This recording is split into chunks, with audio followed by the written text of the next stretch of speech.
Before we start, YouTube analytics show that 95% of you aren't subscribed, so real quick before we start, press the sub button down below. It helps out a lot. Now, back to the show. Ladies and gentlemen, welcome on back. And this one today, we have another zombies versus video. And for this one, we have arguably the best snipers in zombies going against each other. Those being the SVU and the Drakon. Usually what I do for this series is I give a point to each category. And at the end, whichever gun has the most points is the winner. But for this video, I'm going to do it a little bit differently. Instead of just giving 1 point for each category, I'm going to give each gun a value from 1 to 10 on each. And at the end, whichever has the most score will be the winner. So for example, for the ammo category, if one of the guns has a good amount of ammo, I might give it like an 8 out of 10, and towards the end, whichever has the most points is the better overall. It'll make more sense when we go through the video. The 5 categories that we're going to be using to rank both of these guns is 1, the damage, being how effective each bullet is, 2, the amount of ammo each weapon can hold, 3, the ease of use or how easy the weapon is to use in terms of mobility, fire rate, or handling, 4, the accessibility or how easy it is to obtain the weapon, 5, the ability to produce points. These 5 criteria make an all-around good zombies weapon and will be the foundation on how we compare each of these guns. And with all that out of the way with, let's just jump right into it. Now, coming in for our first category, we have the damage. Now, the Drakon is very well known for dealing a lot of damage. You can use this gun into the later 50s if you wanted to without any double pack-a-punch abilities and still dominate over most other guns in zombies. In terms of just raw damage output, the Drakon is definitely by far one of, if not the best, when it comes to Black Ops 3. What's even better about this game in particular is that if you're doing the Easter egg on any of the Black Ops 3 maps, bringing this gun into a boss fight can help you out a lot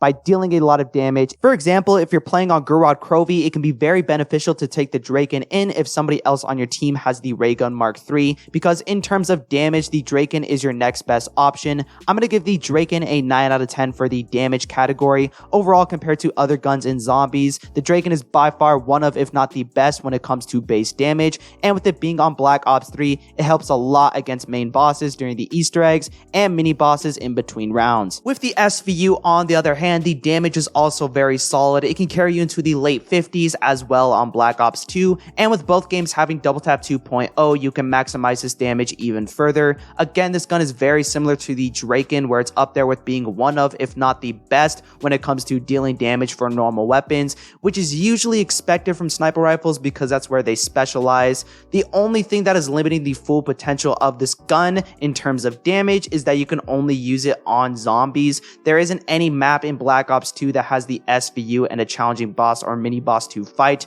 which does make this gun feel a little underwhelming compared to buildables like the Subsurface Resonator or the Sliquifier. Nonetheless though, if we're only talking about the base damage with weapons, the SVU is still phenomenal and definitely one of the best. I'm going to give it an 8 out of 10 just because it is a little bit limited in potential unlike the Drakon, but both dominate overall in this category. Moving into our next category, we have the ammo. Now, when it comes to the Drakon, the ammo is very low. There's very little in reserves to keep you into the later rounds, and there's also not a lot in the mag. What's even worse is that this gun doesn't get much better after you pack-a-punch it. I think the ammo only goes up about 20 to 40 bullets tops when you get this gun pack-a-punched, which overall just isn't good. Compared to other snipers in zombies, the Drakon has just as much, if not less, when it comes to the ammo, which isn't good for this gun specifically because it's semi-automatic and it shoots pretty fast. I'm going to give this gun a 4 out of 10 when it comes to the ammo because even without double tap, you're going to run out of it pretty quickly with this gun.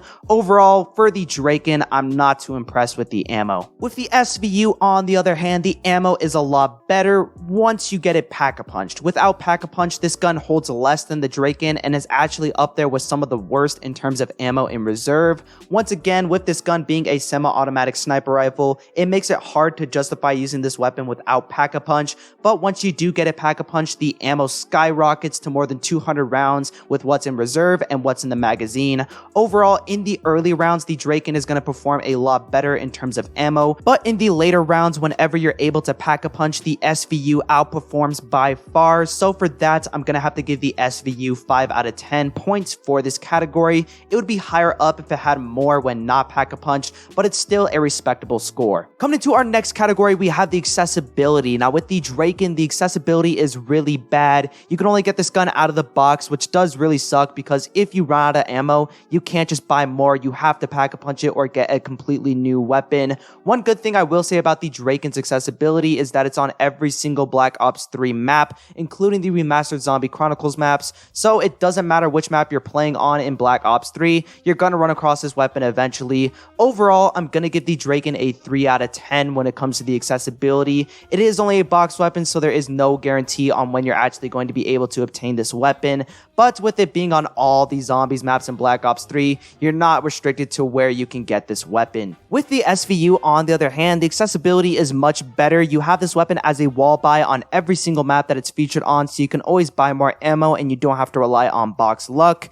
Bonus points for this gun specifically on Buried, because on that map you can choose where on the map you want the wall buy for this gun to be. The only thing that I don't like about this gun in terms of accessibility is that you can only use this weapon on 2 maps, one being Die Rise and the other being Buried, which does suck because Die Rise is a bad map in general and Buried is good, but there's just better options when it comes to buildables or wonder weapons that you won't be needing to use this gun often. Overall though, for accessibility, I'm going to give this gun a 7 out of 10. It's a wall buy, which gives it a huge advantage over many other weapons, and I do like the aspect where you can switch the location on the wall in Buried, but only being able to use this gun on 2 maps prevents it from getting a perfect score. Moving into our next category, we have the ease of use. With the Drakon, the ease of use is actually very solid, but that's only because of the Black Ops 3's weapon systems. Usually with the snipers in older games, the customization was very limited, and you always had to deal with horrible scopes, clunky movements, and reload times,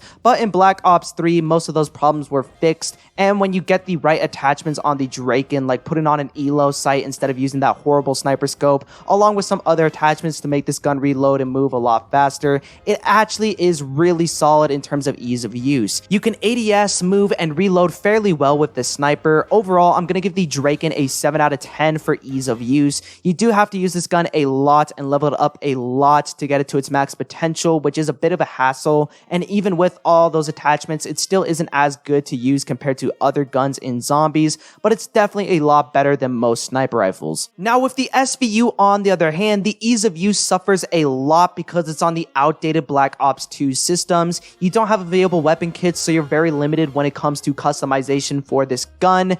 You do have double pack-a-punch effects when it comes to changing up the attachments a bit, but most of them don't really help. The big issue is that there's no way to remove the giant scope that's on this gun and replace it with iron sights, which does hurt the SVU's ease of use a lot. One thing I will say about this weapon is that the fire rate is much faster compared to the Drakon, so you don't have to worry about any chamber delay. I'm going to give this gun a 4 out of 10. There are some good factors that I like, such as the fire rate and the customization with double pack-a-punch in Black Ops 2, but overall it comes down to movement both while running and while ADS, and the giant scope that you have to constantly deal with as well. That just makes this gun worse in terms of ease of use. Moving into our final category, we have the points. Now, snipers in general aren't the best at making points because the high damage makes it to where they can't actually produce more than 100 points if you're not shooting them for the head. The Drakon is better than most other guns when it comes to points like shotguns or the ray gun, because with those weapons, it's harder or even impossible to get bonus points for shooting zombies in the head. But compare the Drakon to any fully automatic AR, SMG, LMG, you're not going to make as many points because with those guns, you can land a lot more bullets onto a zombie, allowing you to make more points. Overall, I'm going to give the Drakon a 2 out of 10 when it comes to points. It's not the worst because you can land headshots effectively and make more points than any other normal shotgun or the ray gun, but once you start putting it up against other types of weapons in zombies, it gets outclassed pretty easily. Now the SVU, on the other hand, is a little bit more unique. On Die Rise, it's horrible when it comes to points because it's the same situation as the Drakon, where the most you can do is land headshots to get a few extra points, but on Buried, you have a perma-perk that allows the player to make this weapon into pretty much a point gun machine. Now I will say this perma-perk is only on Buried, so it's not super accessible for normal players, and it is a perma-perk. You can always lose it, and with perma-perks in general, they aren't really clear on how you're supposed to actually get them. For this one, I think you just have to get 10 kills from a distance and you unlock this perma-perk and keep it as long as you keep hitting headshots. I'm going to give the SVU a 5 out of 10 for this category because for the most part, you won't be able to make many points with this gun, but with that one exception protection on Buried, it does help it out a lot and makes it much better than the Drakon for making points. Anyways, guys, it's going to wrap up the scores. As you can see, we have 25 out of 50 points for the Drakon and 29 out of 50 for the SVU, making the SVU the winner for this video, which I do agree with. I think having a gun as broken as the SVU as a wall weapon just completely dominates over the Drakon. And to be fair, the Drakon isn't a bad gun by any means. I like both of these weapons a lot, but I definitely prefer the SVU. But if you guys did enjoy, leave a like, subscribe, do all that. So leave your comments down below if you want to see me do any other type of videos. Check down the description as well for any other zombie related type of videos. And yeah, I got nothing much else to say. So peace.